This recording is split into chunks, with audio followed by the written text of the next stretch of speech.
இன்றைய பதிவில் நம்ம என்ன பார்க்க போறோம் அப்படின்னா திங்கட்கிழமைக்கான சிவகாமியின் சபதம் பதிவு தான் பார்க்க போறோம்.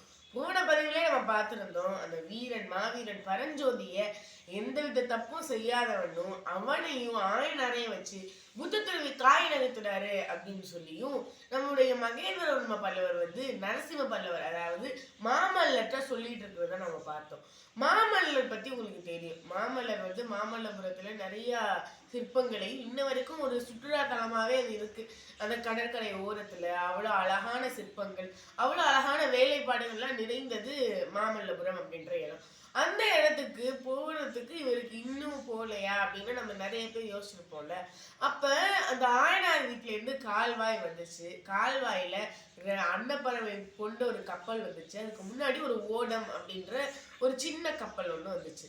இதே மாதிரியே வந்துட்டே இருக்கும்போது இவங்களெல்லாம் பார்த்து, பாத்தியா பாத்தியா மாமல்லா, நம்ம நாடு எவ்வளவு பெரிய நாடா இருந்தது, கால்வாய்க்குள்ளலாம் நம்ம கப்பலே கொண்டு வந்தது இல்லை.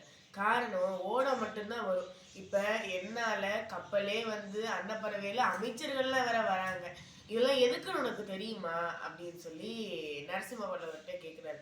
ஒன்னே அவர் சொல்றாரு, ஏன்பா நீங்க வேற, எனக்கு எதுவும் நீங்க சொல்றது ஒண்ணுமே புரிய மாட்டேங்குது.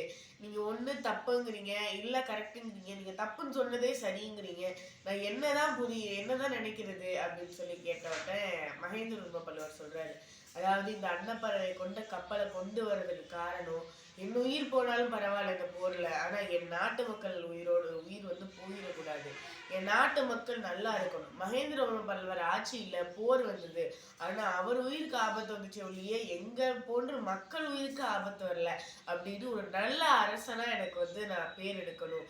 ஆனா இப்ப என்ன பண்றதுன்னு தெரியல, சுத்தி சதி நடக்குது. இதெல்லாம் எண்ணி பார்க்கும் போதே எனக்கு ரொம்ப இதா இருக்கு.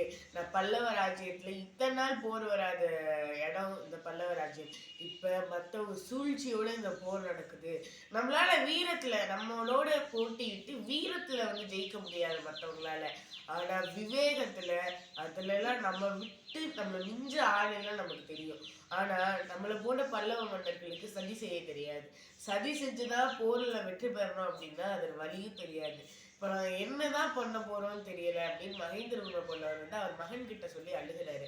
அப்ப நரசிம்ம பல்லவர் சொல்றாரு, அப்பா என்னதான் சூழ்ச்சி செஞ்சாலும் இந்த பல்லவ ராஜ்யத்துக்கு ஒண்ணும் ஆகாதுன்னு சொல்லி இந்த பல்லவ ராஜ்யத்தோட இந்த போரை எப்படியெல்லாம் கையாள போறாங்க, இனிமே இவ்வளவு விஷயங்கள் நடக்குது, இது எதுக்கு அப்படின்றதெல்லாம் அடுத்தடுத்த திங்கட்கிழமை சிவகாமியின் சபதம் பதிவுல பார்ப்போம் என்று கூறி உங்களிடம் விடைபெறுவது நான் உங்கள் திசத்ரவிராஜ், ஊராட்சி ஒன்றிய நகரில் சுவைப்பட்டேன். நேற்றமுக்கு பதிஞ்சு வருவேன். உங்கள் சிந்தனையில் நான். நன்றி, வணக்கம்.